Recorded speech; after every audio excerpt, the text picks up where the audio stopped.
Hello, welcome to the channel Why Stories. Enjoy watching. Isidora and Cristina were best friends. They were together always and everywhere. It so happened that the girls lived in the same building. It was somewhere in the suburbs of the capital. They have been friends since they were kids. They went to the same school, did their homework together, then went to discos together.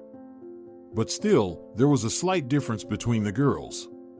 Cristina was always well-dressed in fancy dresses. With makeup, she always styled her hair, but Isidora used to dress modestly and hardly ever used any makeup.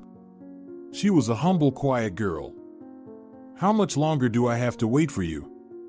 Cristina stood near her friend's gate and shouted at her through the window. "Just a minute, I'll wash the dishes and then be ready," Isidora said calmly. She didn't want to go anywhere at all, but she could never refuse her friend. And her mom told her to stick with Cristina.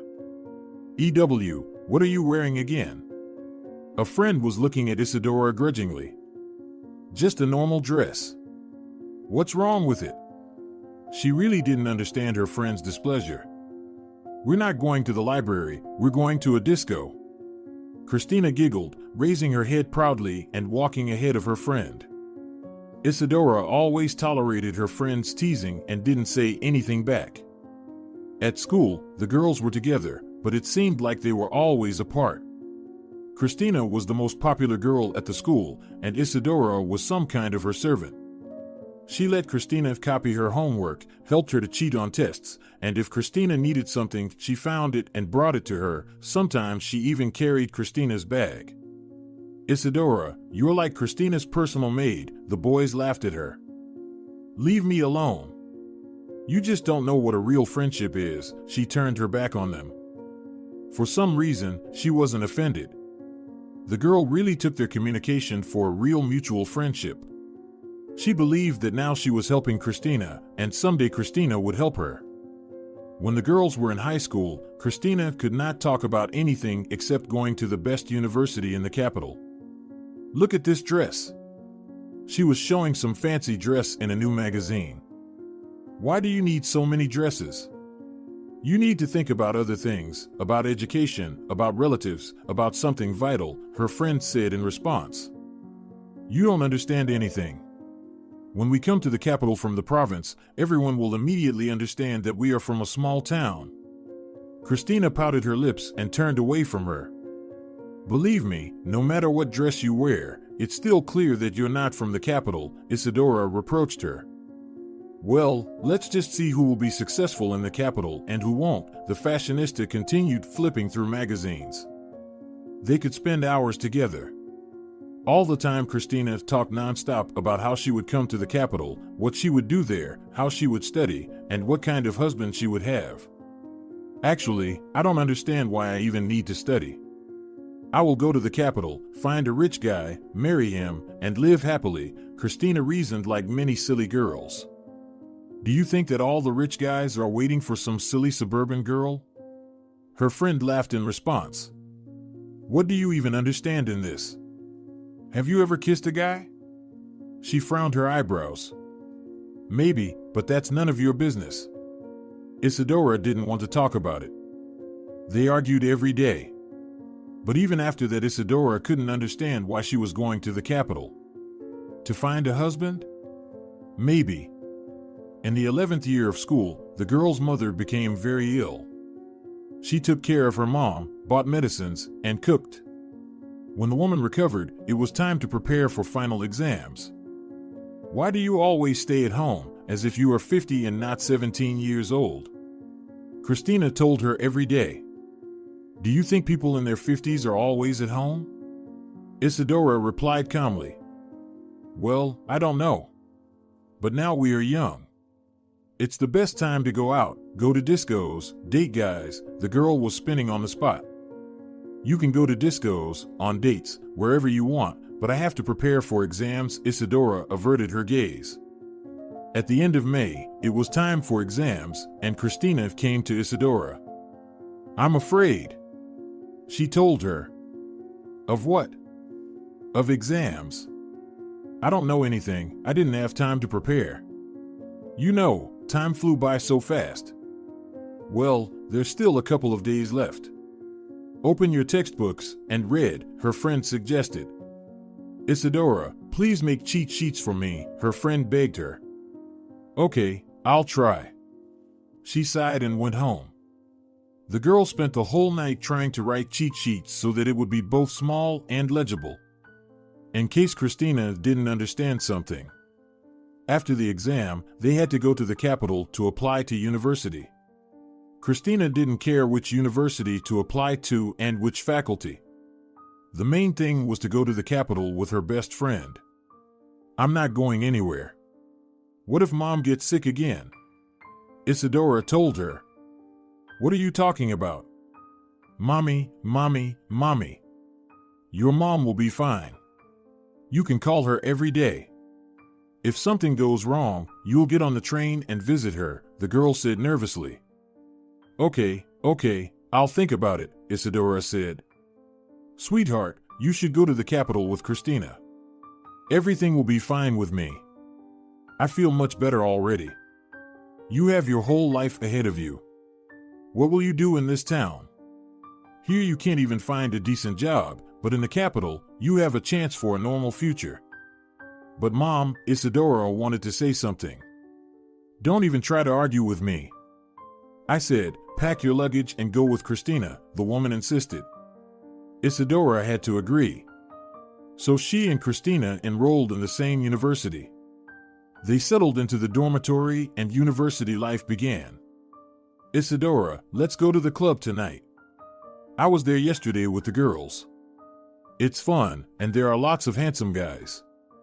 Club in the middle of the week? Let's do our homework first and learn everything. We can go to the club on the weekend, she answered. Isidora, you never change. Stop thinking about your studies and your mom and think about yourself. You should have fun while you're young, she said over and over again. How will you pass your exams? The girl asked the question, already knowing what the answer would be. Aren't you going to help me make cheat sheets for me? Cristina asked, pretending to be offended. You know I'll always help you. Why do you even ask? Isidora averted her eyes. Well, then I'll definitely pass all my exams. Cristina didn't understand what her friend was so worried about. Okay, now you'll pass the exams with my help. But what are you going to do in the future?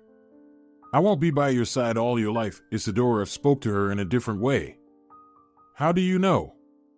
Maybe you'll be there for me for the rest of my life. Cristina was living life to the fullest. She knew what she wanted and pursued her goal. Every day the girl went to clubs, had fun with some guys, and came home in an inadequate state. Her roommate tolerated it all.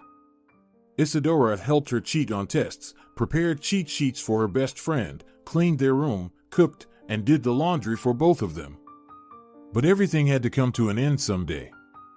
So? You've already had so many guys. Which one is your destiny? Isidora said to her once. You don't know anything about it. Cristina was sitting on her bed. It was obvious that she didn't understand anything after another party, and all she needed was sleep. After passing all the exams, Cristina was almost kicked out of the university, but her roommate helped her to retake all the exams. After the exams, Isidora was going home to her hometown. Are you going home? She asked Cristina. What am I supposed to do there, work in a vegetable garden and milk a cow? What do you mean? Your parents are there. Think of your mother. She hasn't seen you for so long. The girl didn't understand Cristina. So what? My mom can take care of herself, Cristina said indifferently. Isidora didn't listen to anyone. She packed her suitcase and went to her mom. Mom was really getting better. She was happy about her daughter's success. Everything seemed to be going well for them. Tell me, how are you doing there? Did you see the capital? Tell me, what did you see in the capital? Did you like it there? Marta asked her daughter. Mom, I've hardly been anywhere in the capital. We have so much homework that I hardly leave the room, she complained to her. I see. How's Cristina doing? she asked. She is fine, the girl answered one-wordedly. She didn't want to talk about what her friend was doing in the Capitol.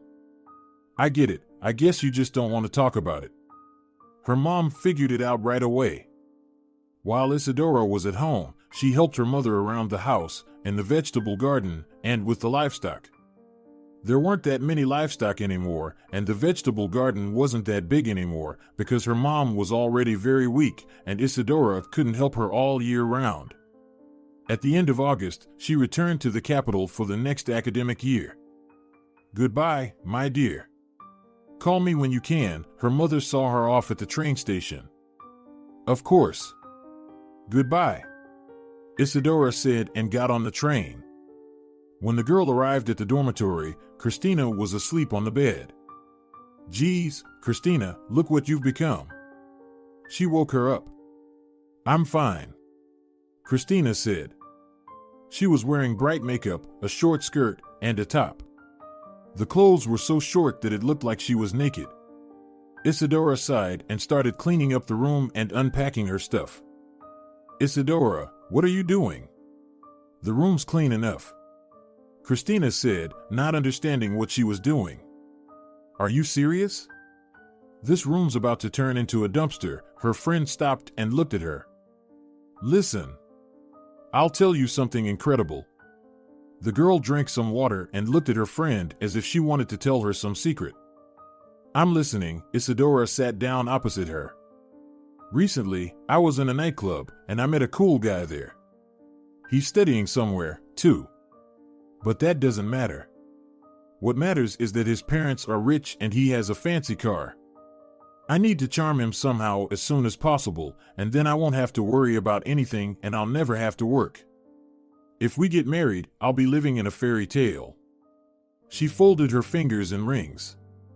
Well, congratulations, Isidora shrugged, stood up and continued cleaning.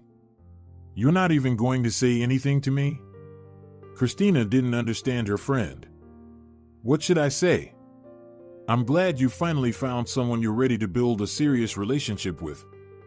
Isidora hasn't thought about dating yet, much less about marriage. That's not the answer I expected from you. You don't change, Isidora, she said as if she were offended by her friend's words. Cristina didn't know why she was angry. Perhaps she was jealous of Isidora, but she couldn't confess it. So, are you going to the club with me tonight? Cristina asked her once when it was the time for exams in the second year. You know I don't go to nightclubs.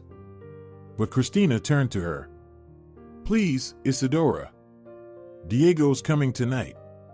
He'll be there with his friends, and I don't want to be there alone, she begged her. All right.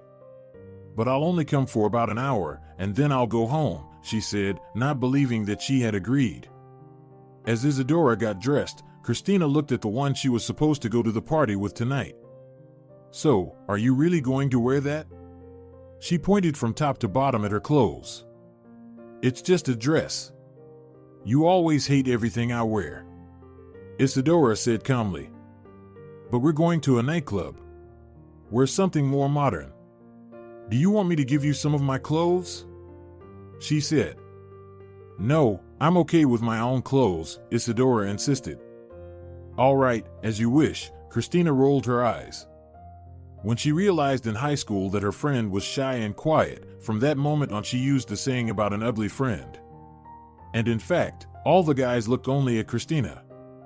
If Isidora was going to go to the club tonight in some old-fashioned ugly clothes, Cristina was glad of it. So, compared to Isidora, she'll look stunning. They arrived at the club where Isidora was for the first time. The music was playing too loudly. Cristina immediately dragged her friend to the bar and ordered some cocktails. I don't want to drink any alcohol, her friend muttered. Come on, we're in a club. Look, everyone is drinking cocktails here. Cristina looked around. You know that I don't drink alcohol. I'll feel terrible, the girl said. Okay, no problem, then I'll drink yours too. She took her glass and moved it closer. Suddenly Isidora saw several guys walking towards them. Hi. Cristina immediately started acting differently. Oh, hey girls. The guys came over and ordered some cocktails too. After that, everyone headed to the dance floor, but Isidora stayed near the bar. She was sitting and just watched how people were behaving here. "So, are you coming with us tonight?" Diego shouted in Cristina's ear. "No, we have to go to the dormitory. We have a lot of homework to do," she told him, trying to look smart. "What homework? What are you talking about?" He didn't understand. But Cristina decided to play the role of a decent girl, so he doesn't think she's only interested in his money. "Well, you know, you can't achieve anything in this life without a good education.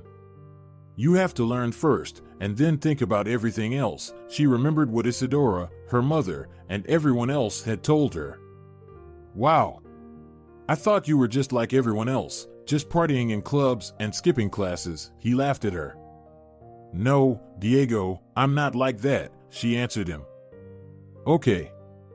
He immediately walked away from her and headed back to the bar. He looked at Isidora, who was sitting there, rolled his eyes, and turned away. "Diego, come on, are you mad at me?"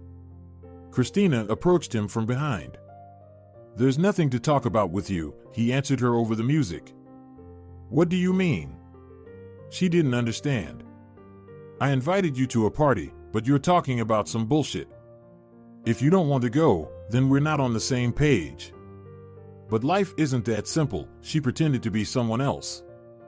"You know, I can invite any other girl, and she'll follow me anywhere, even to the ends of the earth," he told confidently.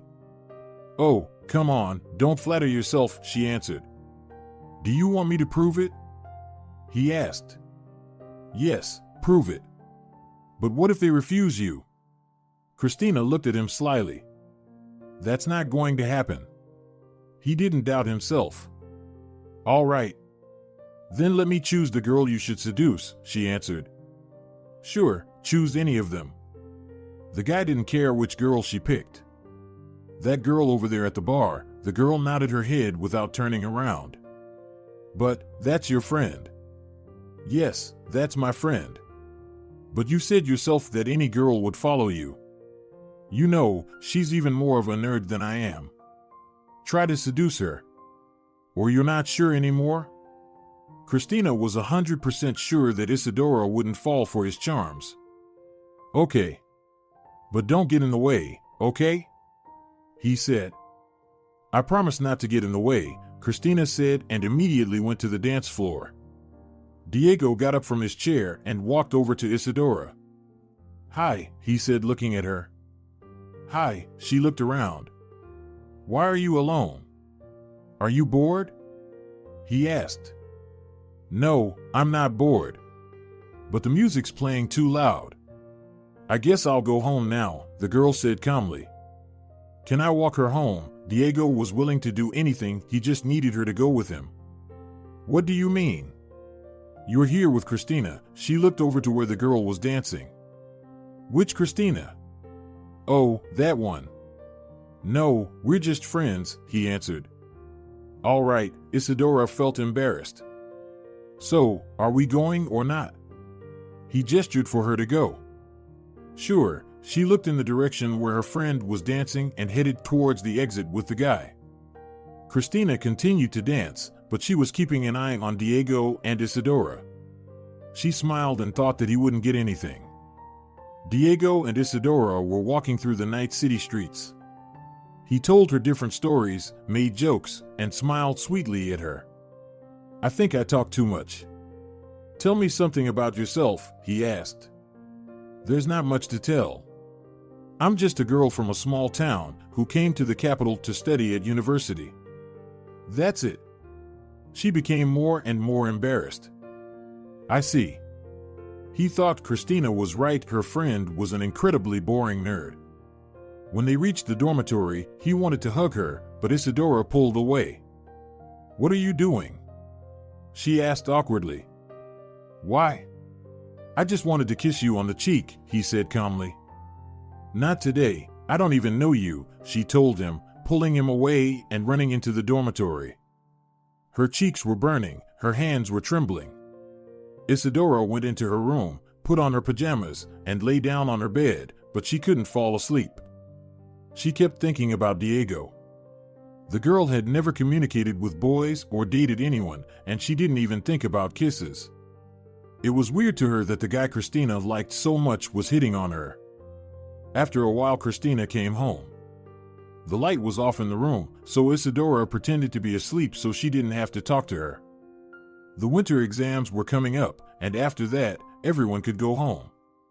Isidora couldn't wait for winter break. Diego started visiting her every day.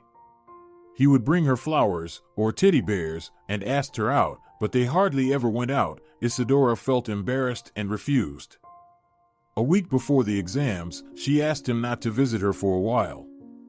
Diego, I have to prepare for my exams, so I guess we can't see each other for a while. Isidora struggled to find the right words.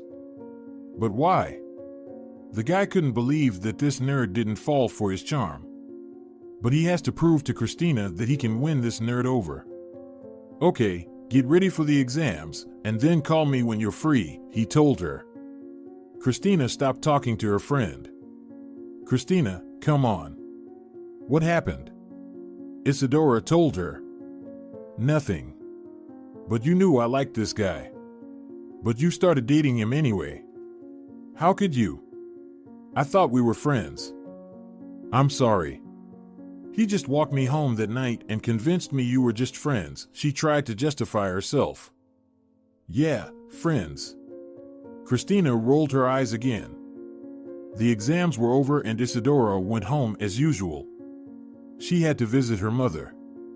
At home, the girl told her mom that she had met a nice guy and that now they were about to start a relationship. Oh, dear, if he's from a rich family, then beware of him. He can use you and leave you. Maybe for him, it's not a big deal, but you'll suffer. Her mom said. I know everything. But I can't. You have no idea how nice he is, the girl said about Diego. They're all nice until they get what they want, Marta almost cried. After the winter break, the girl went back to the dormitory. Diego started visiting her every day again. One day he invited her to a party out of the city. I'm not sure I want to go there, Isidora told him. On the one hand, she really wanted to spend time with Diego. On the other hand, she was shy and afraid that there would be a lot of strangers there. But eventually, the girl agreed, and they went out of the city that weekend. Diego was very polite. He introduced her to all his friends. Then they spent a long time sitting on the swing, and then Diego started kissing Isidora. At first, she pulled away from him, but he looked her in the eyes in such a way that the girl gave in. He pulled her against him and kissed her again, then picked her up in his arms and headed inside the house. Isidora realized what was going on, but she couldn't resist because she really liked this guy. He put her on the couch and started kissing her, and she felt as if someone was electrocuting her. She was lying and couldn't move. After everything was over, he got up and immediately left the house. She stayed there for a while, waiting for him to come back, and then got up, got dressed, and went out. Everyone was sitting in the gazebo, and when she got there, the first thing Diego asked her was what she was doing there and why wasn't she going home. Why? You've invited me here. She looked at him in confusion. Me? Invited you? A nerd like you? The boy laughed out loud. What's wrong with you? She didn't understand. Nothing's wrong with me, but what's wrong with you, you nerd? Diego mocked her. Isidora felt so offended. She realized that Diego had used her and left her.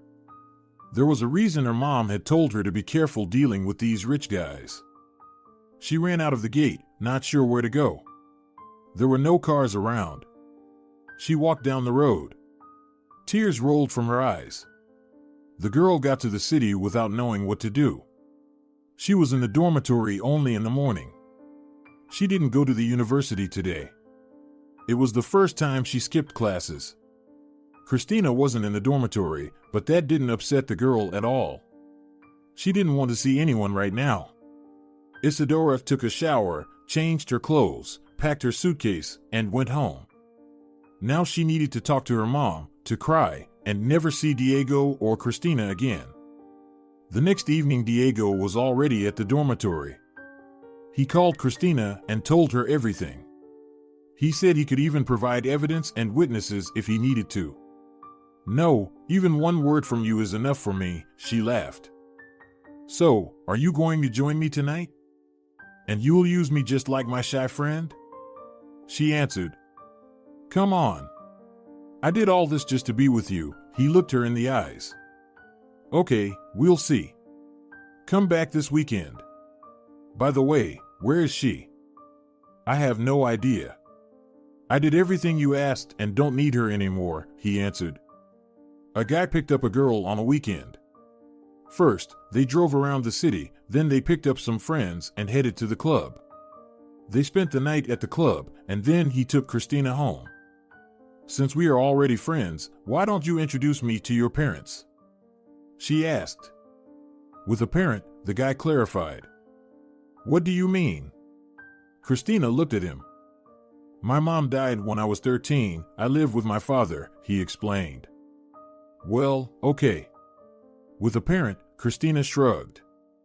She didn't care. All she needed was to become part of this family. Diego really liked Cristina, and he thought, why not? Why not introduce her to his father? Perhaps his father will treat him differently if Diego starts a serious relationship. He promised the girl that soon he would talk to his father, and after that invite her to dinner. "Why don't you simply introduce me to him?" Cristina asked. "No, my father is a businessman. We can't just come to him without scheduling a meeting. I have to warn him," Diego said, as if justifying himself. "That's okay, I'll wait," she smiled. He came home. Father wasn't there, as usual. Marietta was in the kitchen. This young woman was helping them with the housekeeping. She didn't like to be in the house alone with Diego. "Hey, Marietta, is dinner ready?" He approached her from behind and touched her on the butt. "Diego, please don't do that," she replied irritably. "What did I do?" He didn't understand. "You know what you did." She turned away and went to the kitchen. "Do you know when my father is coming?" He followed her. "No. He doesn't inform me," she answered without looking at Diego. "All right, I'll wait. I want to take my fiancée home," Diego said cheerfully. "Oh, I wonder who looked at you." Marietta was pulling out the dishes. "Why do you ask? Am I so ugly?" "Nope. But you're like a beautiful apple. Beautiful on the outside, but wormy on the inside," she told him. After that, Marietta put something on a plate and took it to the table. "Thanks." Diego mumbled and began to eat. A couple hours later, his father came home. He saw that his son was already home and smiled. "Wow." He came up to him. Diego loved his father, but lately, their relationship got messed up. "You came home for dinner for the first time in years," Otilio said. "I just have some news for you," Diego told him. "I'm listening, go ahead." The man was sure that his son was going to beg for money or something. "I met a girl," he said. "Well, go on. She's pregnant or what? Need money for an abortion?" The man speculated. "Why do you start talking like that?" Diego didn't understand him. "You never bring anything good to the house. That's why I wonder why you're telling me this." Otilio said hello to Marietta, washed his hands, and sat down at the table. The woman immediately began to serve dinner. "Dad, I really need to talk to you. I met Cristina at the club. I don't deny that we met there, but, believe me, she's a very nice girl," Diego said. He glared at his father. "So do you want to introduce her to me?" Now Otilio was smiling. "That's what I tried to tell you. But you never listened to me. All right, calm down. Invite your girlfriend over for dinner. I'd love to meet her. I don't mind you getting married. And I would be happy to have grandchildren. We need heirs." His father said calmly. "Okay, if you agree, next weekend, come home in time for dinner. Cristina and I will be here." Diego was so happy that his father didn't discourage him, but agreed to meet Cristina. "Hello, my love," they met the next day. "Oh, Diego, where are we going today?" The girl looked at him. "I don't know where are we going today, but I have happy news for you," he told her. "What news?" She was anticipating that now he was going to tell her about his father. "Yesterday I talked to my dad, and he said I can invite you for dinner next weekend," he smiled. "That's great. Now we need to think about what we will give him as a gift," the girl said. "What are you talking about? What gifts?" "He has everything," Diego laughed at her. "Okay, I'm sure he has everything, but I can't come empty-handed," she pondered. "Okay, we'll figure something out." "There's still time until the weekend," her boyfriend encouraged her. Cristina returned home. Isidora wasn't there now, and she didn't even have anyone to consult with. She wondered what to buy for an older man who had everything. Maybe a tie or a bottle of good wine. But everything was mixed up in her head. She couldn't think of anything. The girl had been very nervous all week long. It wasn't only because she had to meet Diego's father, but also because her studies were getting worse. She thought about Isidora again. There was no one to help her cheat on the test, no one to write cheat sheets for her, no one to ask for advice. When the day X came, Diego came to pick up Cristina and they went to his house. "Are you nervous?" he asked. "Of course, but I think it's normal. It's the first time I'm going to meet the parents of my..." She got scared, didn't finish the phrase, and looked at Diego with frightened eyes. "Tell me," he smiled. "Parents of my fiancé. Cristina, if everything goes well and my dad likes you, I promise we'll get married soon." He took her hand and looked into her eyes. "I believe you," she rested her head on his shoulder. When they entered the house, Marietta greeted them. Father wasn't home, as usual. "Well, maybe it's for the best," Diego said and headed to the living room with Cristina. He paid no attention to Marietta today. 15 minutes later, the front door opened and a man walked in. "Ah, Daddy, hello. We're already waiting for you." Diego walked towards him. Cristina followed his example and stood up too. "I see, we have guests, as you promised," his father said. "Yes. Dad, this is Cristina, my girlfriend. Cristina, this is Otilio, my father," he introduced them to each other. "Nice to meet you." Cristina didn't know what to do or what to say and looked awkward. The man saw that she was nervous. He took her hand, kissed it, and invited everyone to the table. By this time, Marietta had already set the table. They sat down and started talking. At first, the girl didn't know what to talk about. After all, they were from high society, and she came from the province. But when the conversation began, she realized that it was better to be herself than to pretend to be someone else. "Cristina, it's nice that you're studying at the university. I think that since you are from a small town, you must be a very good cook," he winked at his son. "Yeah, I love to cook," she looked at Marietta. The girl hated cooking, she never did it at all. She didn't want to cook or clean the house and hoped that she would have a housekeeper. Diego took the girl home, and when he returned, his father was waiting for him in his office. "So, Dad, what do you think of her?" "She's just a country girl. If you like her, I'm okay with that. You can live together, date her, marry her. I just need you to finally become more serious." "So Cristina can move in here?" Diego asked. "Sure. Live here together. Especially since I'm not home most of the time," he said. A week later, Diego and Cristina had already brought all the girls' belongings to his house. She was absolutely happy. "Diego, I love you so much." She hugged him. "And I love you," he kissed her. Now Cristina felt like she was the owner of this house. She could ask Marietta to bring water, and when she saw fingerprints on the glass, she just poured the water on the floor for the housekeeper to clean up. "Why do you behave like that?" Marietta asked her sometimes. "Like what?" Cristina said arrogantly. "As if you are the owner of this place." You are not, the woman went downstairs. Of course, Marietta didn't say anything to Ottilio because she thought he would believe his son, not her. One day Marietta knocked on the girl's door. What do you want? Cristina asked. Ottilio wants to see you. He's in his office, the woman said. What does he want from me? Cristina wondered. She thought that the housekeeper had complained about her and now he wanted to scold her. The girl went down the stairs and peeked into the office. Come in, he smiled and waited for her to enter. Hello, she entered and sat down on a chair.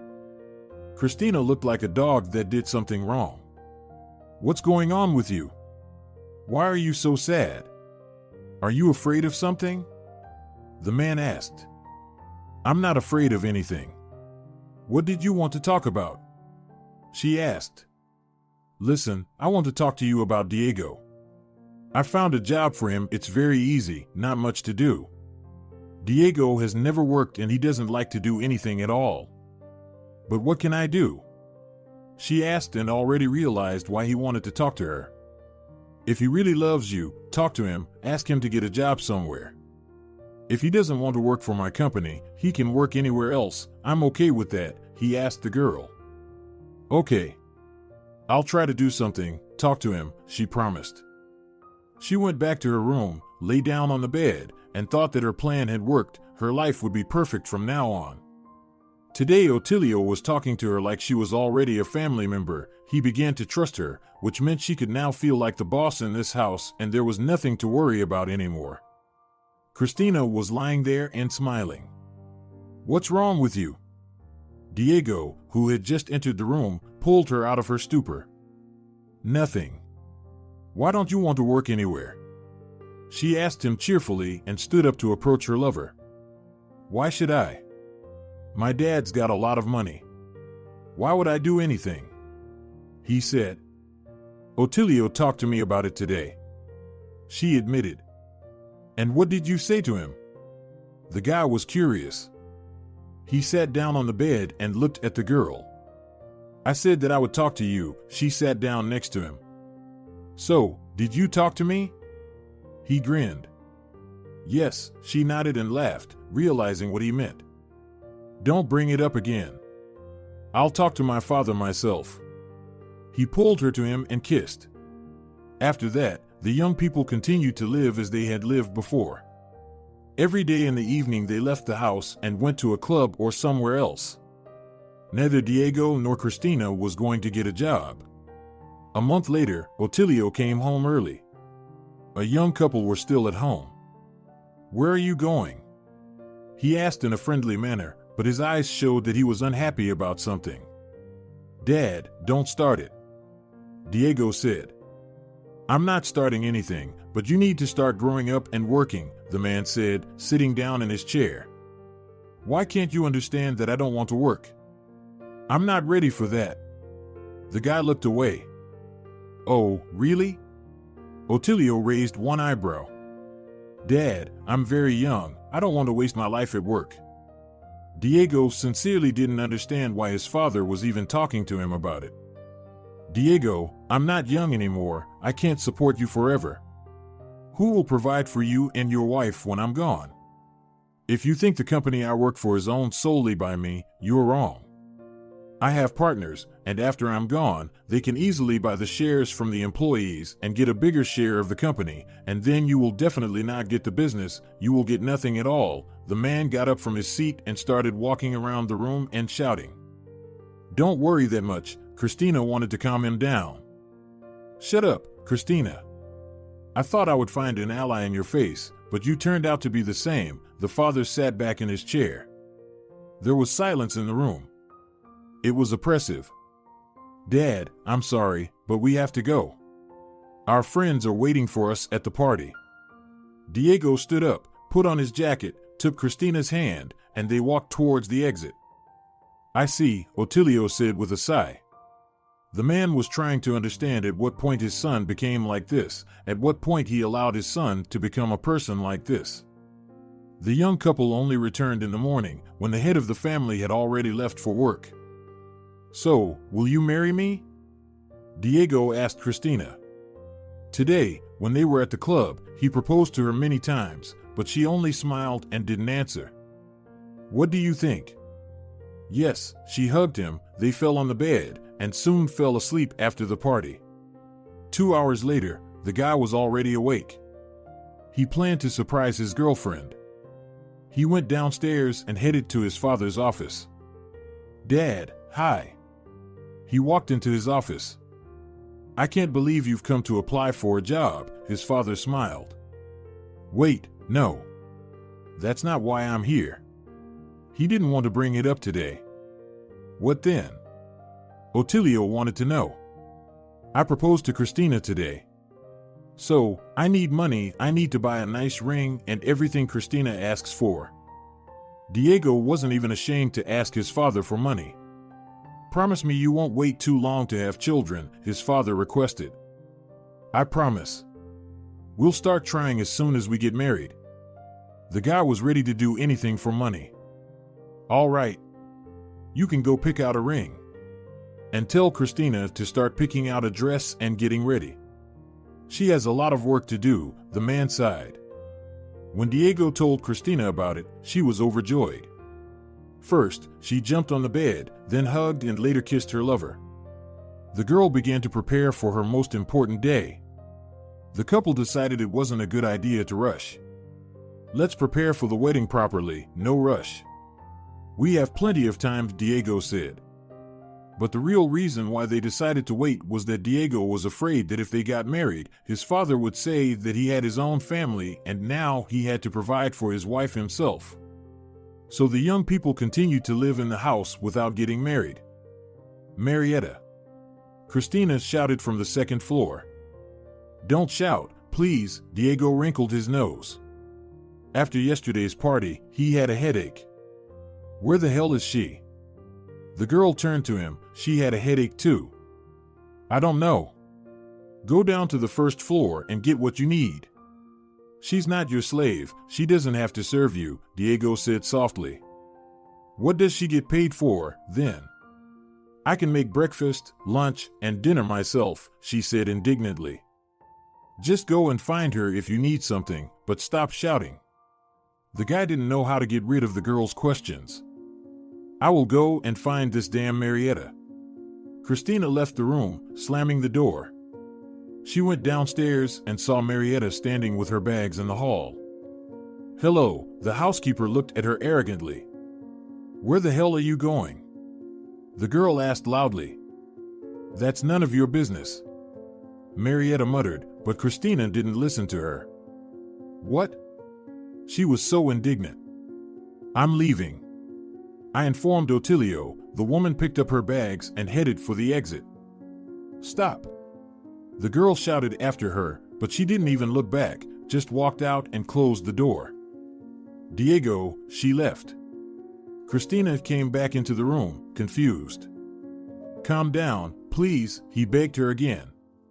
The girl sat down on the bed and folded her arms across her chest. Would she really have to do all the housework now? At that moment, Isidora was applying for an academic leave at the university. She realized that no one could help her here. She needed to go home. The first time she came to her mom after what had happened, she hadn't told her anything. Now it was time to confess. Mom, she entered the house. Darling, why are you here? Marta was surprised. Mom, I'm sorry, she fell into her lap and cried. What are you doing? Get up. Tell me what happened, she asked. Mom, just don't worry, Isidora said. What happened? You know, you were right when you warned me about rich guys. She couldn't say anything else, tears were choking her. So, he used you, her mother shook her head. Isidora didn't need to say anything more. Her mom understood everything right away. I'm pregnant, the girl said quietly. She was sobbing. That's okay. We'll raise the baby, and everything will be fine, the woman said, but she felt unwell. Her heart suddenly ached. Wait a second. Isidora quickly opened the cupboard, took the pills, and gave it to her mom with a glass of water. The woman immediately took a pill and then exhaled. After that, Isidora walked her into the room and helped her to lie down on the couch. What are we going to do now? Social payments are miserable. You don't work anywhere, you will get pennies, Marta exhaled. Everything will be fine, I know it for sure, Isidora hugged her mother. They lay on the couch together for a long time, and then Isidora got up and went to make dinner. The woman ate her meal in bed, and then she took another pill and tried to sleep. Isidora went to her room. In the night, she heard her mother cry out and immediately rushed to her. Mommy, what happened? She bent over her. The woman's face was twisted. She immediately called an ambulance. They arrived, and after a short examination, they decided to take Marta to the hospital. It's my fault, the girl was crying in the ambulance. Don't blame anyone, the doctor tried to calm her down. Isidora spent the whole night with her mother in the hospital room. When Marta opened her eyes and saw her daughter, she got worried again. Mommy, don't, she saw her eyes. Honey, go home, you need to get some rest. I'll be all right, her mother said. Okay, Isidora didn't want something terrible to happen and obeyed her mother. She came home and didn't know what to do. But after a while, Isidora felt tired and went to bed. The girl woke up from some kind of anxiety, opened her eyes, and stared at the ceiling for a long time, not realizing where she was. Then she got up quickly, made some porridge, and headed to the hospital. Hello, she saw a doctor. Miss, wait. You are Marta's daughter, right? Yes. What happened? Isidora was getting really nervous. Nothing yet. But, tell me. Your mother needs expensive medication, the man said. I understand. She walked down the corridor to the room.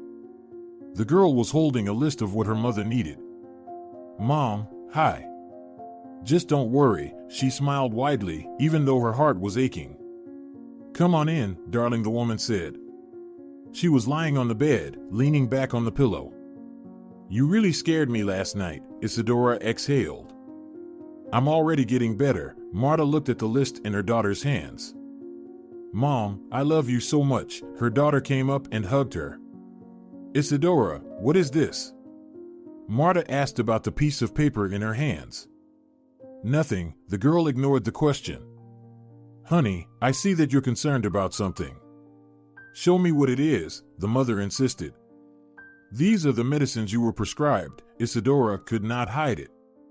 Darling, why don't you call your ex-boyfriend? Her mother suggested.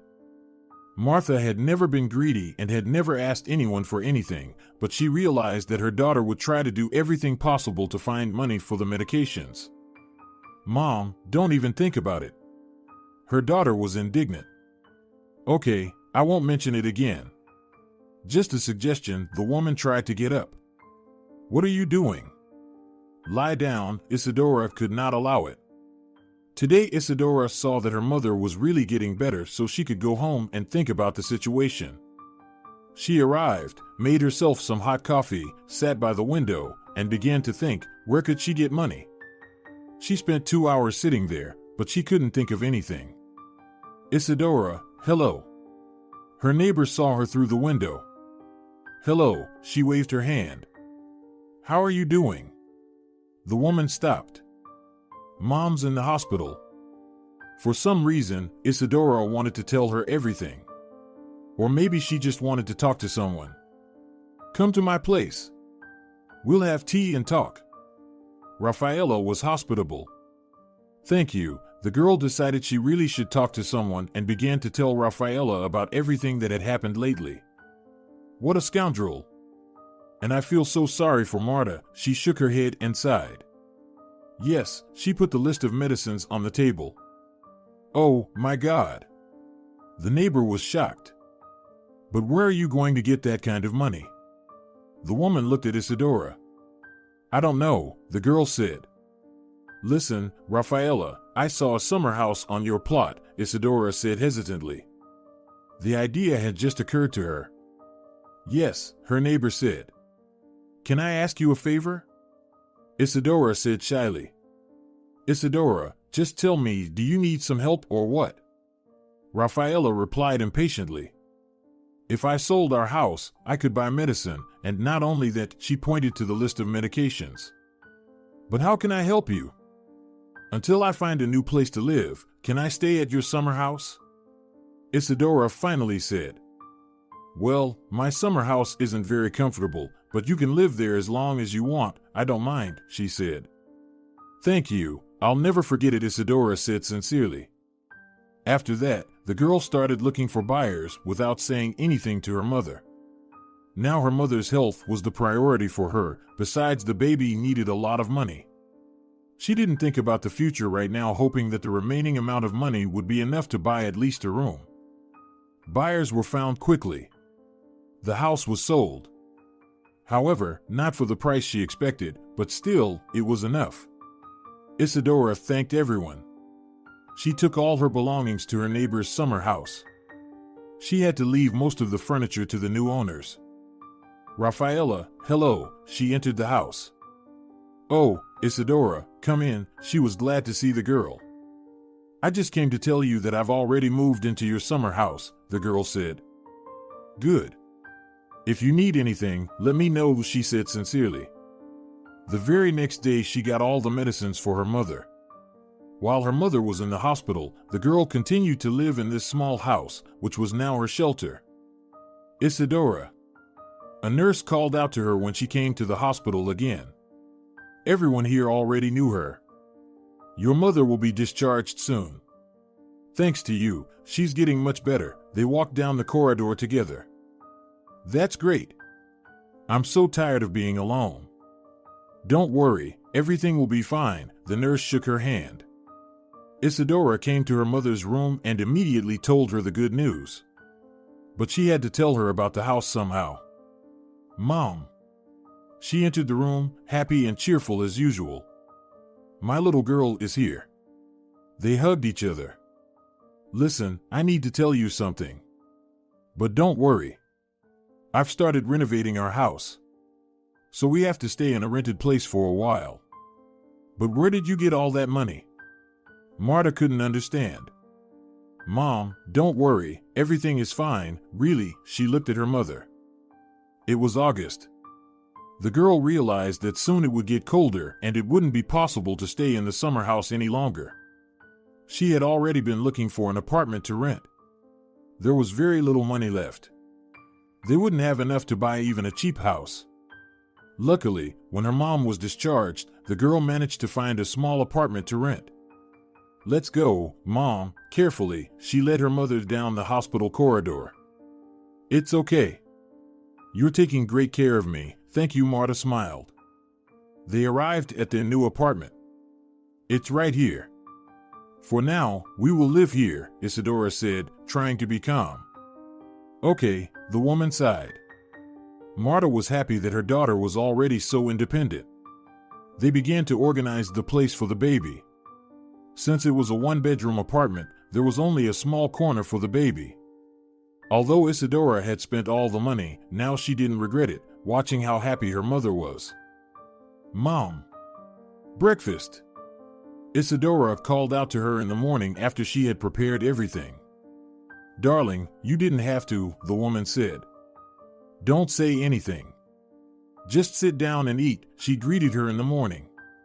Tell me, when will the renovation of our house be finished? Marta kept asking.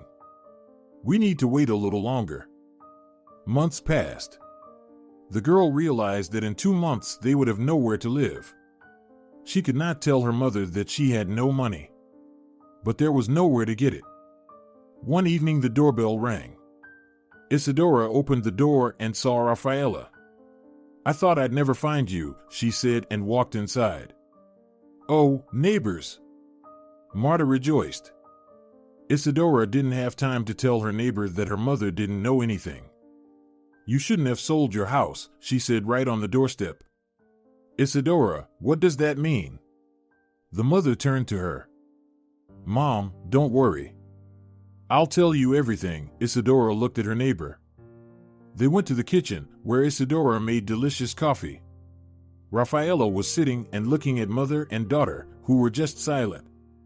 "I need to get some rest," Marta said and went to her room. "Why did you do that?" "She didn't know anything," Isidora whispered to Rafaela. "I'm sorry, I didn't know." Rafaela was frightened. The girl went to the room to talk to her mom.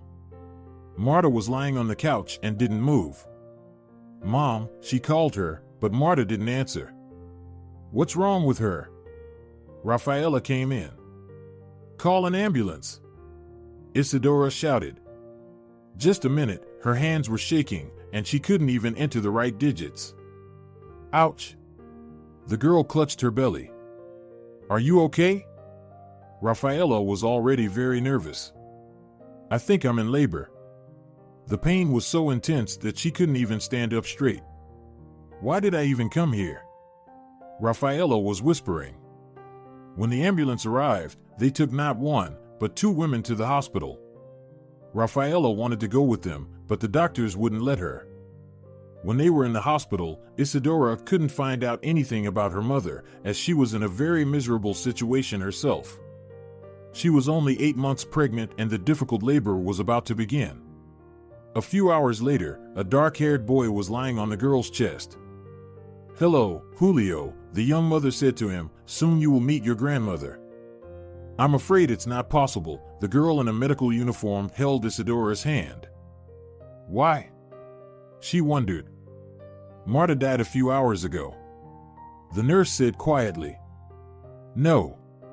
Mom, no." Isidora sobbed quietly, so as not to frighten the baby. "Sorry to be the bearer of bad news." At that moment, the nurse took Julio away from his mother. Isidora was transferred to the recovery room. She was lying there staring at the ceiling. She couldn't believe that all her efforts were in vain, and now she was left without her mom, without a place to live, and with a baby in her arms. But she couldn't do anything about it now. "Here we are. Take your son, dear." The nurse gave her the baby. "Come here, my baby." She took Julio in her arms. She learned everything quickly. There were no problems with changing diapers or feeding. 2 days later, the doctor told them to get ready for discharge. Isidora realized that if the mother and baby were all right, no one would keep them at the hospital for long. Rafaela came to pick them up. There was no one else. "Isidora, look at the blanket I brought you. It's not new, but it looks good." She gave the nurse a blanket to wrap the baby in. "Thank you for everything." The girl was grateful, but also a little angry, but it was impossible to bring anything back now. They arrived at the apartment Isidora had rented. "I should probably go to the store," Rafaela told her. "You know, I'll do everything myself," she asked. She was very tired and depressed, but she also had to organize her mother's funeral.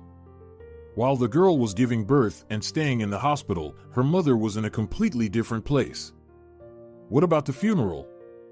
"Let me help you with that," Rafaela said. "I'd appreciate it." Isidora agreed. She knew she couldn't handle everything alone. When everything was done, neighbors and friends were sitting around the table paying tribute to Marta. Isidora couldn't hold back her tears. She was crying her eyes out. Someone gave her a sedative, and she took it. Some woman came closer and sat down across from her. "I don't want to talk to anyone right now," the girl said. "Come on, pull yourself together." She took her by the shoulders and shook her sharply. "What are you doing?" Isidora looked at her. "Isidora, come to your senses. You just gave birth to a baby. He needs his mommy. Not a depressed weak mom, but a good loving mother who can take care of him," the woman told her. Suddenly Isidora realized that she must not be discouraged. She had to pull herself together and live for the sake of her son. She thanked everyone who had come today. "Shall I walk you home?" Rafaela asked. "No, thank you." The girl took her sleeping baby and walked home. Fortunately, she had taken care of everything in advance, and now Julio had a stroller, a crib, and some other stuff. She needed to look for money for the apartment, but the girl had no idea where to find it or how to earn it. Rafaela offered her help, and no matter what, the young mother accepted it because she had to feed the baby. And to feed her baby, she had to eat something herself. Rafaela, please babysit Julio. I'll go to the store quickly, Isidora once asked. Sure, no problem, she agreed. The girl went to the same store every time. Here she could both buy some goods and borrow something. But knowing that there would be no money to pay back, she never borrowed much. And today Isidora went to the store and did not think about anything.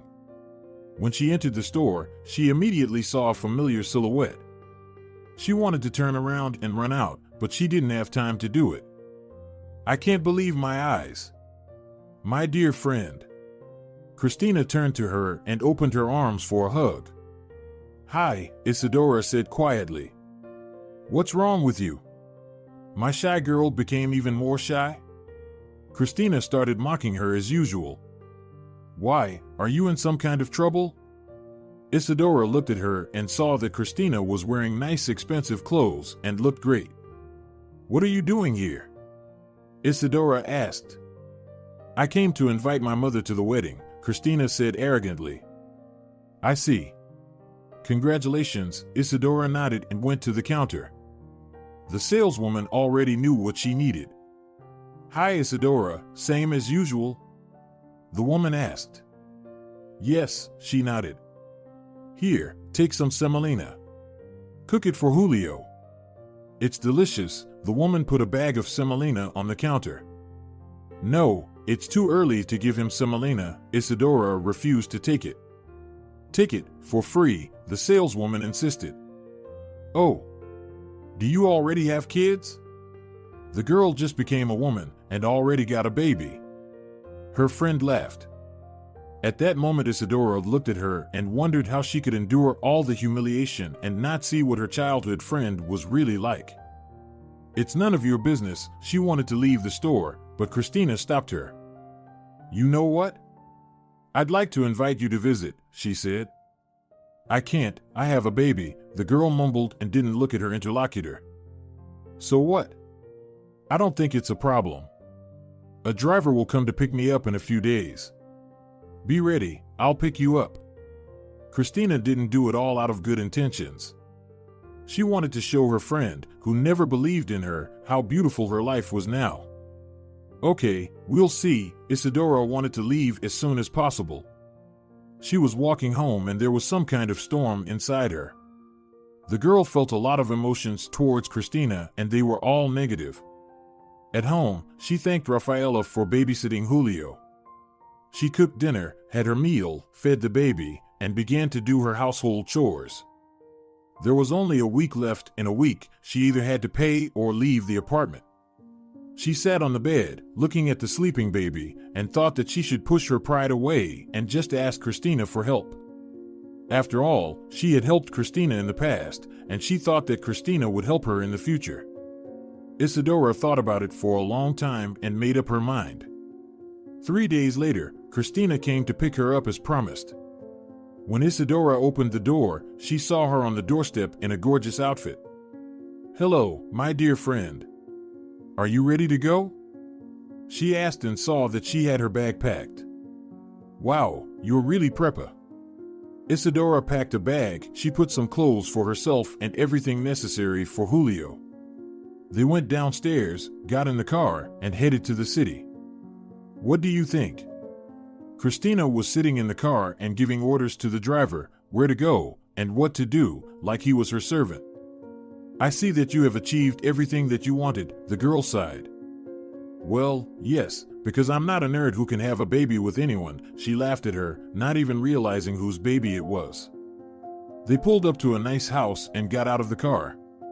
Cristina was walking in front in expensive high-heeled shoes, and Isidora was following her with a baby and a bag. When they entered the house, Cristina immediately said that she would show Isidora her room. Guiding her through the first floor, she opened the door. It was almost a pantry. But Isidora didn't care now, as long as she had a place to stay with her baby. Now I will feed Julio, put him to bed, and then you will show me everything, she tried to be friendly. Yes, of course, do whatever you want, Cristina said nonchalantly. While Isidora was feeding Julio, Diego came home. Julio had fallen asleep. Isidora came out of her small room and immediately saw him. Is that you? He turned to the girl and then looked at his future wife. Come on, Diego. I invited her to see how normal people live. Cristina approached Diego and hugged him. Isidora didn't say anything, just lowered her eyes. She didn't want to be here anymore. Maybe she should have asked who Cristina was living with. On the other hand, Isidora had no choice. She needed a roof over her head, at least for a while. She encouraged herself with the thought that she was doing this for her son's sake. Okay, you haven't seen each other in a while. I think you want to talk. I'll go. Diego didn't want to stay in this company and left. The girl sat on the couch. Cristina began to tell how rich and happy she was and that soon she would become Diego's wife, and then she would be the rightful boss in this house. That's what you dreamed about. I guess sometimes dreams come true. She shook her head. Listen, could you make dinner? Cristina asked her. Of course. But why do you ask about it? Isidora didn't understand. You see, our housekeeper quit a few weeks ago, and now I have to cook myself. You know I'm a bad cook. I try to cook, but I see that no one likes my cooking. So I have to constantly order food from restaurants or buy something from the supermarket, Cristina said irritably. If you have groceries and everything else, I'll make dinner. Isidora got up from the couch. Now I will show you everything. Cristina walked her into the kitchen, showed her everything, and left her there alone. The girl spent about 2 hours in the kitchen. When almost everything was ready, she heard her son crying, ran to the room, changed his diaper, fed him, and put him to bed again. Isidora didn't hear it, but that's when Otilio came back. Oh my goodness, what is that smell? He asked from the threshold. You know, I invited my friend and asked her to make dinner for us. Cristina began to justify herself. She thought Isidora had done something wrong. That's great. Finally, we can have dinner together. Isidora set the table and wanted to go to her room. Isidora, would you join us, please? Otilio turned to her. You know, I feel uncomfortable. It was true.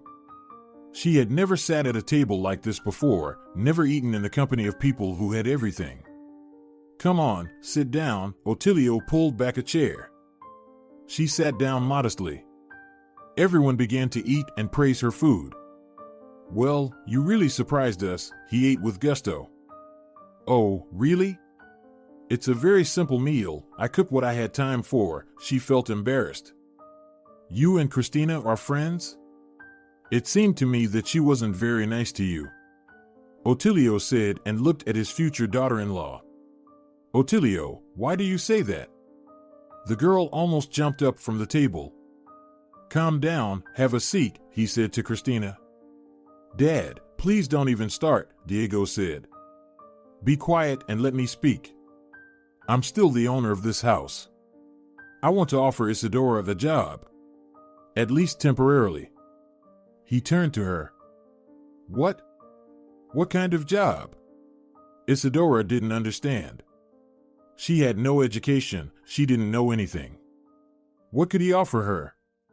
If you agree, you can stay in this house and help Cristina with the household chores, he told. You know, I have a baby, I need to take care of him. She looked at the door of the room where the baby was now. That's okay. I see that he is very quiet. Stay here for now, and then we'll find a better solution, the man said kindly. Thank you. I will certainly agree because I have no money and no place to go.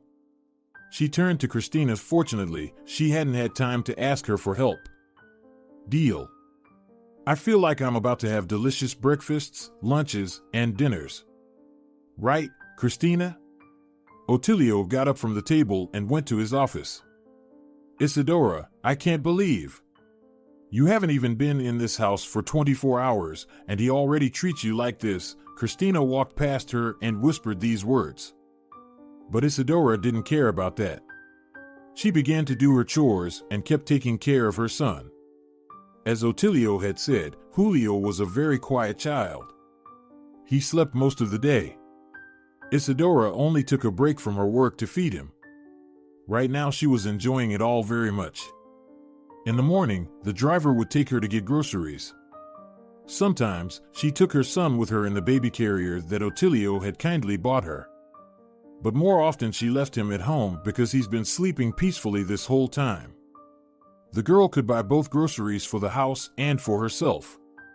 The salary was good. It was even enough to buy clothes for the boy. The house was perfectly clean and the food was always delicious.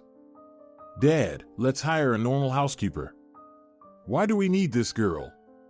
She has no education, no references, nothing, Diego told his father. What are you talking about? Isidora does everything perfectly well. Even if I were offered another candidate right now, I'd say no. I don't like the way she makes salads for me, Cristina supported her future husband. Oh, really? Well, what does she do wrong? The pieces of vegetables are too large. Cristina said. What? You came from the village yesterday. You were best friends. And we still don't know how you make salads, the man frowned. He headed for his office. Now he really liked to be in his office. Everything was perfect there. It was always perfectly clean, and there was always a bouquet of fresh flowers on the desk that spread the tender scent. And it was all done by a young girl. Although she had a baby, she had time to do everything around the house and cook. Even such little things as placing flowers everywhere. Otilio, can I come in? There was a knock on the door, and Isidora showed up. Yes, of course, come in, he never minded her visit. I just came to ask, she began. Do you need something? You can ask for anything you want. He could see how shy she was in front of him, and perhaps even a little afraid. No, I don't need anything, she said. Well, what then? He waited. I wanted to ask you. I know you like coffee a lot. I could make it every time you come, but I don't know how much sugar to put in the mug, she asked him seriously. You're not kidding? Otilio laughed. He was charmed by this girl's naivety, by the way she devoted herself to her work and everything else. No, I'm not kidding, she looked at him and didn't understand why he was asking that question. Okay, I'll tell you. If you don't know how much sugar to put in my coffee, just put a couple of cubes on a plate. If I need it, I'll add it myself, the man answered her with a smile. Oh, Isidora looked at him confused and blamed herself for not figuring it out herself. Is there something else? He looked at her. No, that's it, thank you. After that, she went to her room. She had plenty of free time. She could walk with her son in the yard or in the garden. Why are you chilling again? She heard Cristina's voice. Why are you always talking to me like this? Isidora turned to her. How, she didn't understand. Well, you can talk to me in a normal way. We used to be friends, we were very close, she said. I don't care what was in the past. Now I am your boss, and you must do what I tell you to do, is that clear? Cristina said arrogantly. Clear. But now I have free time, and I can do what I want. Isidora turned away and went further along the walkway. How dare you? You've gotten too bold. Cristina said, but no one paid any attention to her. She ran into the house and went straight to her fiancé. Can you imagine? She was rude to me, she said. Look, you're the one who invited her to our house. Did you want to show off? That's the result. I'm so sick of it. Why do I have to tolerate her in this house? Cristina sat down in her chair and folded her arms across her chest as usual. She always did that when she was offended. That's okay. Wait, Father will see what she's really like and kick her out anyway, Diego promised her. We'll see. But it didn't look that way to me. He's always on her side, she said angrily. The afternoon was unbearable. When Isidora served lunch, Diego and Cristina yelled at her again and again. They didn't like the shape of the bread slices, the amount of dressing in the salad, or even the way she put the plates on the table. There were complaints about everything, but Isidora didn't pay any attention. They were very angry, but Isidora only listened to what Otilio said. Otilio began to come home earlier than before. They had dinner together every day, and they talked. And then he liked to come into Isidora's room, and while she cleaned the kitchen, he would take care of Julio. Julio was already about 8 months old. The boy was already trying to walk on his feet, and the man helped him. "You two get along so well," Isidora looked at how Otilio was taking care of her baby. "Oh, girl, you have no idea how much I want grandchildren. It's time for Diego to be a father, but he doesn't want to grow up the man's side and continue to play with the boy." "Yeah," Isidora pursed her lips. He was about to go to his office when he saw that there were abrasions and bruises on the girl's wrist and forearm. "What is it?"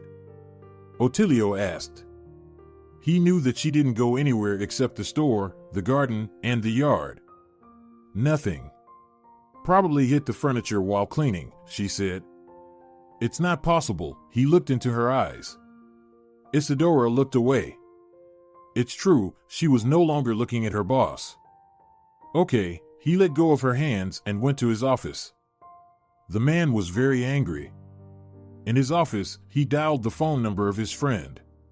He waited for a long time and finally heard his friend's voice in the receiver. "Sebastian, hello," he greeted his interlocutor. "You know, I want you to come to my house when I tell you and set up the cameras." "Outside?" the young man asked him. No, inside," the man told him calmly. "All right, whatever you say. Just tell me when you have free time, and I will come to your place." Sebastian had such a job that nothing surprised him anymore. "Yeah, I'll call you." "Thank you." Otilio disconnected. He had a suspicion that perhaps his son and future daughter-in-law were doing something wrong. But if he found out that Isidora was doing something wrong herself, he would have a serious conversation with her as well. A week passed. All this week he'd been thinking about what to do to make Cristina and Diego leave the house for a while. "Listen, kids," he once said over dinner. This afternoon he came up with a brilliant idea. "What?" Diego looked at him. He knew that when his father said something like that, it meant he had something to suggest. "Would you like to go somewhere for a vacation?" he asked them. "Why?" Cristina squinted. "You spend all your time at home. Aren't you bored yet? You go out at night and sleep all day. Go on vacation, relax, and come back full of energy," he suggested to them. "Sounds great." They agreed. Finally, he could set up the cameras without any obstacles. When Diego and Cristina left and Isidora went to the store, Otilio called Sebastian. He came and quickly installed hidden cameras. "Thank you," he shook the technician's hand. "You're welcome." Sebastian left. Isidora returned and was surprised to see Otilio at home. "I thought you'd already left for the office," she said. "You know, I decided to take the day off today. I like spending time with Julio so much. Will you let me take him for a walk?" Otilio asked. "Of course. You don't have to ask about it." She started getting the baby ready for a walk. While the man was walking with the baby, the girl did a lot of housework. She was flattered that Otilio was spending so much time with her child, but on the other hand, she didn't want the boy to get used to him. In the meantime, Otilio enjoyed playing with Julio. He had become so attached to the boy that he would do anything for him. He installed a sandbox, swings, and a small slide in the yard. "Why are you doing it all?" Isidora asked him shyly. "What do you mean, why?" "Look how much fun he's having," the man pointed at the boy, who was smiling cheerfully. "I won't be working here forever. We will leave one day anyway." "Why would you do that?" She speculated. "You know, I still hope to have grandchildren someday." He was sad. The man was especially sad when in the evenings, watching the cameras, he saw Isidora playing with her child. She didn't just feed him and put him to bed. She played with him, educated him, showed him letters, read for him, and taught him how to draw. It was so sweet. Otilio was once again convinced that Isidora was a perfect woman. She can do everything and has time for everything. After that, the work process began as before. The man would leave home early in the morning and return late in the evening. He saw that during this time Isidora was not slacking off. She wasn't lying on the couch, watching TV. She still worked around the house. Even though she didn't have to cook dinner for the whole family, the girl still found some work to do. And the man liked that. Finally, Diego and Cristina returned from their vacation. As soon as they entered the house, Cristina stopped on the doorstep. "Ew, what's that smell?" she said out loud. "I just cleaned the windows. I guess the smell of the detergent hasn't gone away yet," she said. "Try to make it go away quickly," Cristina said. Cristina threw her bag and shoes on the floor. Isidora put it all away and went to set the table for the couple to eat something. That day, after dinner, Otilio went to check the camera footage out of habit. It was really interesting to him, but he had no idea what he might see. It was lunchtime. Since he wasn't home, the table was only set for 2 people.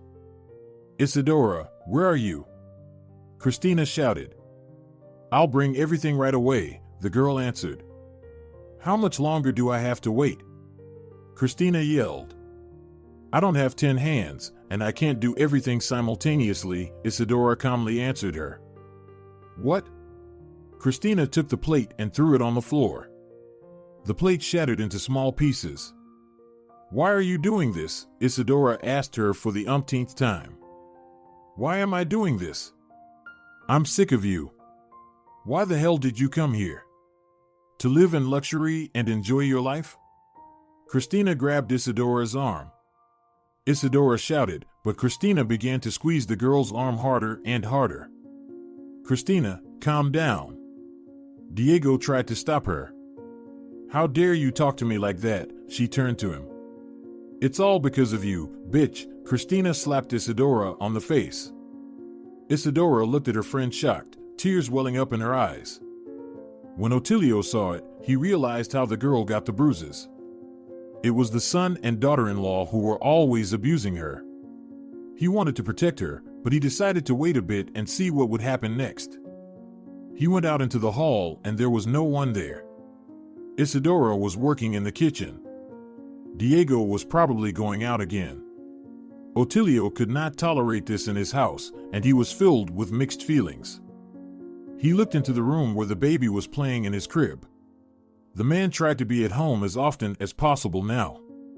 He even managed to come over for lunch sometimes.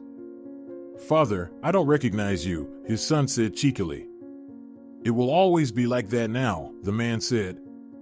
One night he went down to the first floor and saw Isidora there with a baby beside her. "What are you doing here?" "It's very late already," he asked. "Sorry, we are already going to bed," the girl said as if she was frightened.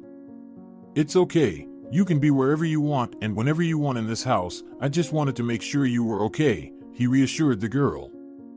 "We are okay," she smiled and went to her room. The man shrugged and went to his room.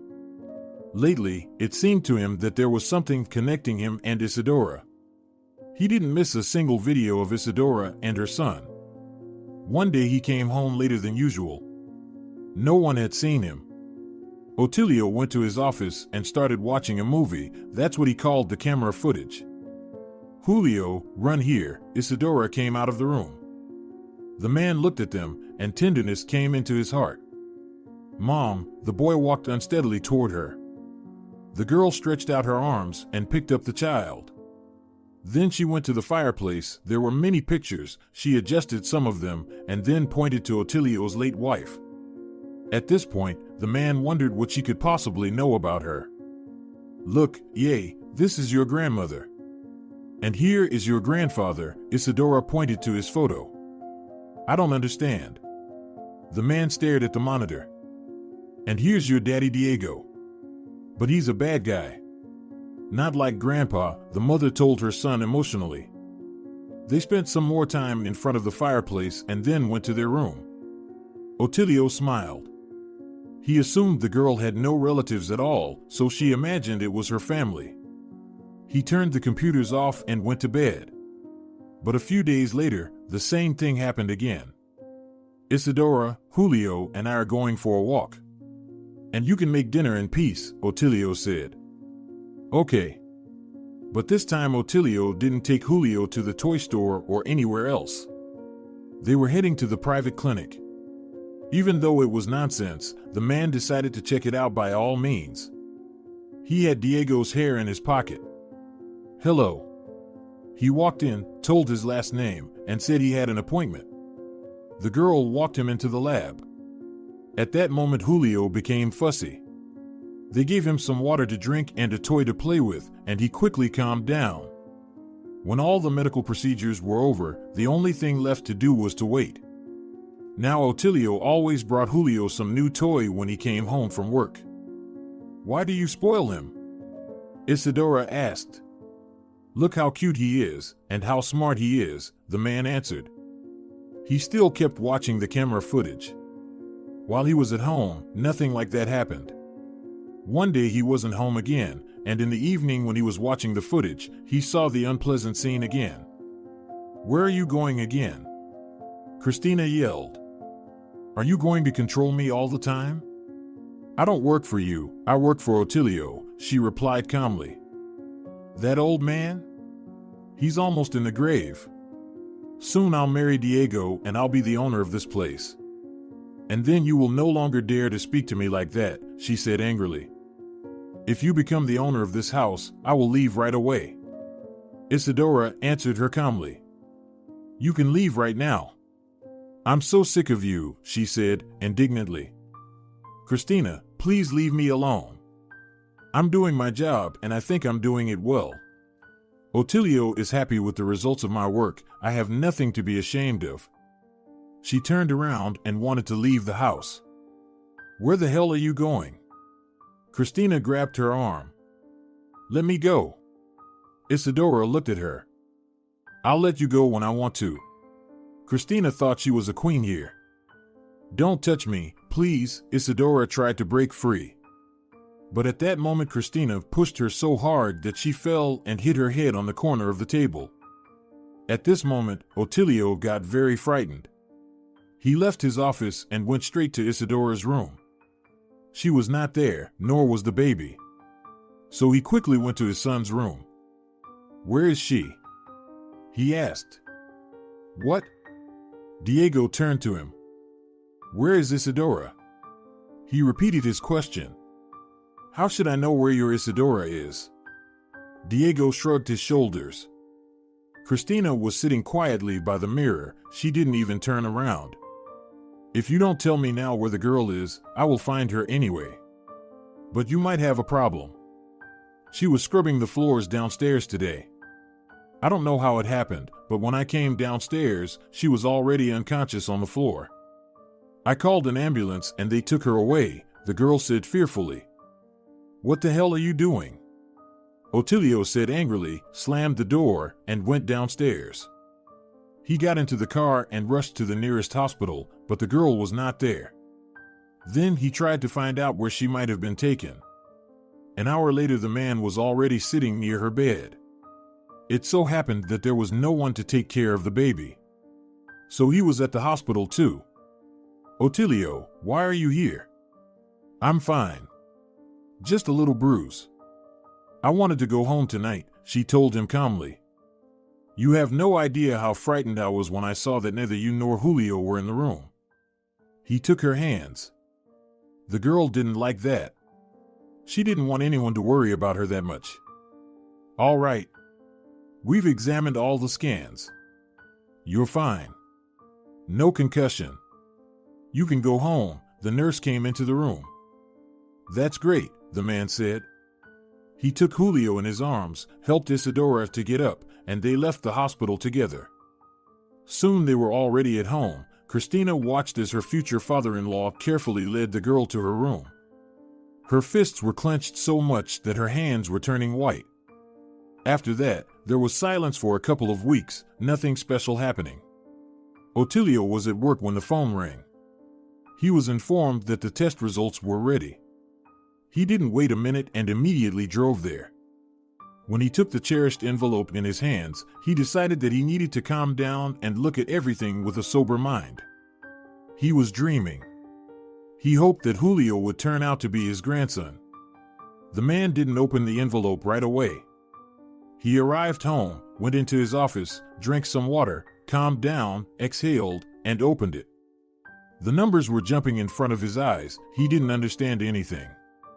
But the most important thing was the last line, which said that Diego was Julio's father.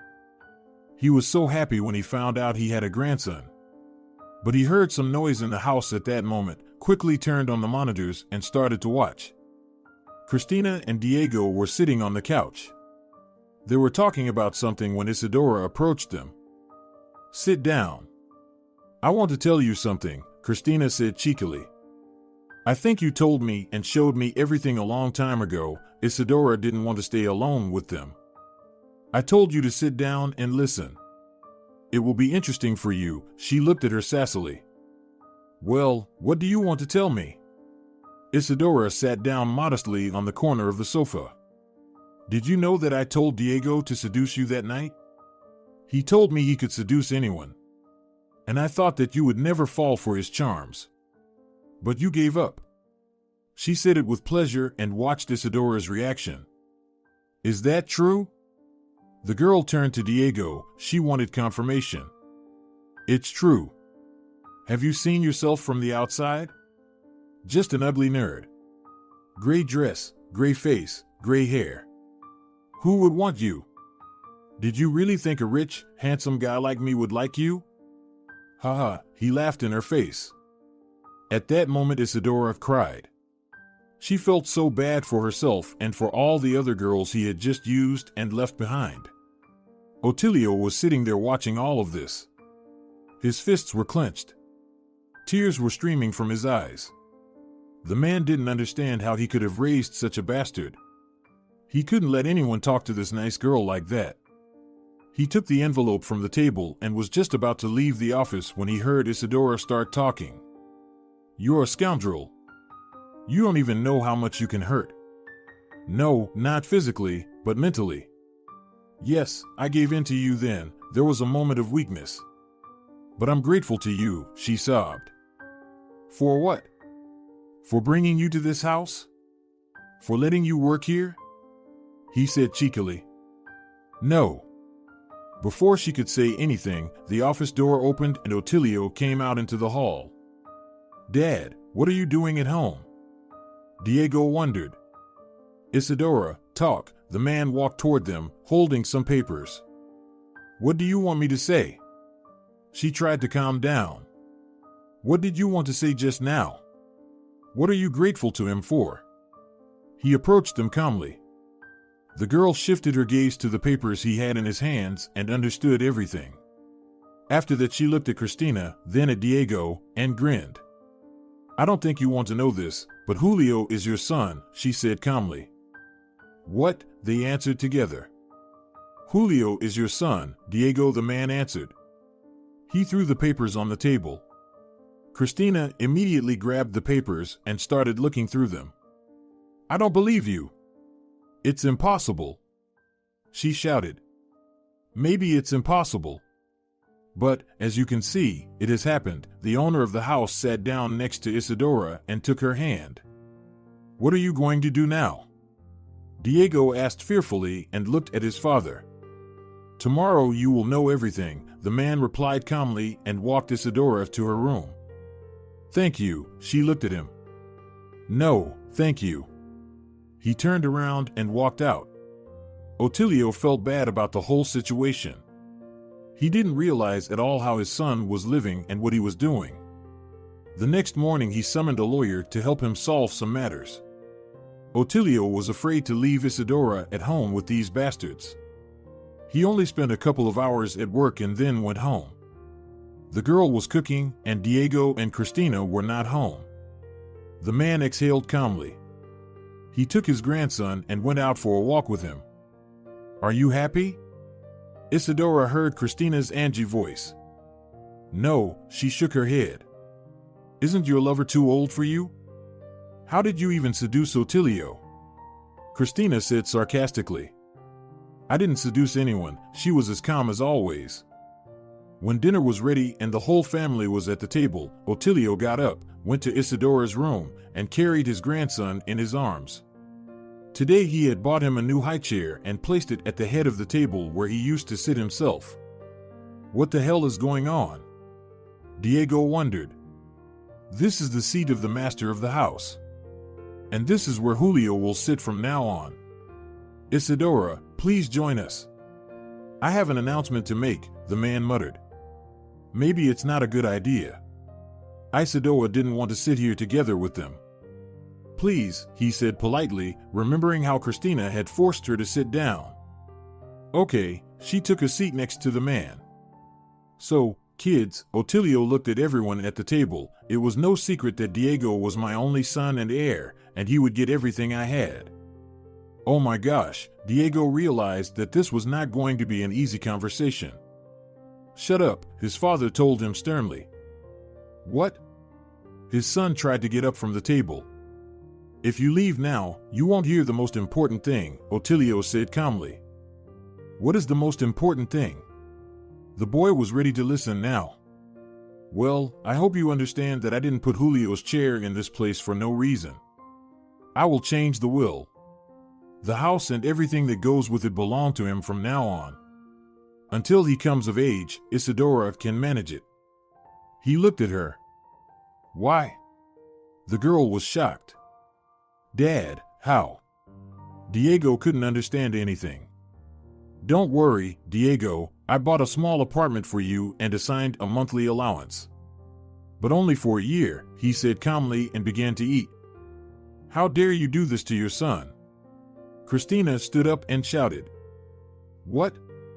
Did you finally realize that you're not going to be the owner of this house? The man grinned. It's all because of you, she leaned over Isidora. Don't touch her, or I will kick you out right now, Otilio threatened her. You will pay for everything. Cristina choked with anger. Goodbye, the man waved his hand at her. Diego got up from the table and went to his room to pack his belongings. Why are you doing this to them? Isidora asked. I saw everything. I saw them abusing you, Otilio confessed. How did you see that? She couldn't understand. I saw your bruises and set up the cameras. And when I heard what you were telling your son, I decided to take a DNA test, the man said. Wow. I had no idea about that, she was shocked. Do you also think that I will be in the grave soon? He took her hands. Of course not, she blushed. I wouldn't mind having such a mistress in the house, he winked at the girl. Otilio, she didn't know what to say. I hope you'll get used to it soon, the man said and took the boy in his arms. I'm confused, I don't know what to say. Isidora said. It's okay.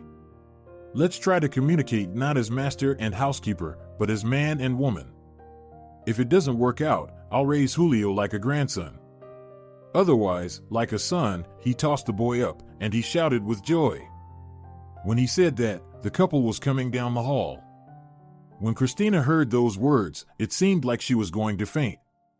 Let's go, what are you waiting for? Diego said to her.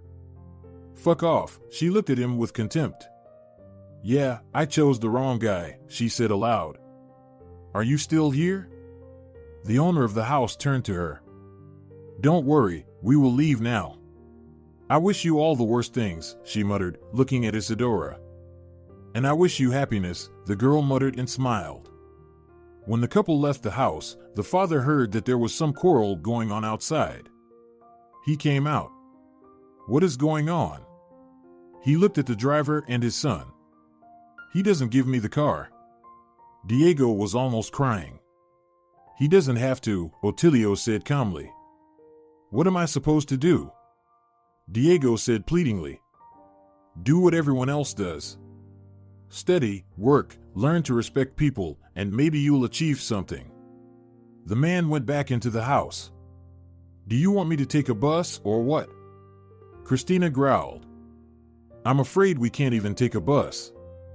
I only have $10. He pulled a bill out of his pocket. It's all because of you. I don't know how I didn't realize you were a loser. She almost cried. Otilio approached Isidora. She didn't recoil or step back. So, will you give me a chance? The man asked. Yes, but let's not rush into it, she said softly. Of course. Tonight I invite you to the restaurant. He kissed her hand. I agree. I hope you don't mind the gray color. She meant her dress. I don't mind. But promise me you'll let me buy something new for you later. He smiled and looked at her. Otilio went to his office and Isidora went to her room. Each was thinking about the upcoming night and the fact that maybe the story with Cristina might not be over yet, and she would still show up in their lives one day. If you're enjoying it as well, leave a like and subscribe.